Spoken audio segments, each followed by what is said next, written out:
जी हाँ दोस्तों, बता दूँ थे साई लाल यादव जी का अब कुछ नए नए काफ़ी सारे पेंडिंग में फिल्म है। तो एक और नई फिल्म जिसका शूट के समय नाम था मंटुआ ते नानी, लेकिन अब इस तो चेंज करते शादी हो तो ऐसी हो गया है।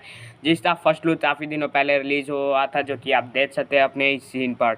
और दोस्तों इस फिल्म के स्टार कास्ट की बात करें दोस्तों, इस फिल्म में दोस्तों थे साई लाल यादव, सुदीक्षा झा और मणि भट्टाचार्य नजर आने वाली है। जी हाँ दोस्तों, तो बता दूं तो इसका सेकंड लुक भी जारी कर दिया गया है, जो कि आप अपने स्क्रीन पर देख सकते हैं। तो दोस्तों बता दूं तो दोस्तों इस फिल्म के डायरेक्टर हैं दोस्तों लाल बाबू पंडित जी, जो कि 5-6 सिनेमा बना चुके हैं ऑलरेडी थे साई लाल यादव जी के साथ। और अब बता दूं तो इस फिल्म के प्रोड्यूसर कौन है, तो दोस्तों प्रोड्यूसर है इससे संदीप राघव और दोस्तों राजेश राघव। जी हाँ दोस्तों, तो बहुत ही कमाल की फिल्म होने वाली है। और इस फिल्म का दोस्तों B4U भोजपुरी पर इसका जल्द ही ट्रेलर आने वाला है। जी हाँ दोस्तों, तो बता दूं कि बहुत ही कमाल की फिल्म है, पारिवारिक फिल्म है, इमोशन सीन वाला फिल्म है, जिस जैसे कि नाम ही है शादी हो तो ऐसी। जी हाँ दोस्तों, तो शादी से रिलेटेड फिल्म है, तो इसका बहुत ही जल्द ट्रेलर आया। तो फर्स्ट लुक और सेकंड लुक कैसा लगा कमेंट में ज़रूर बताइए।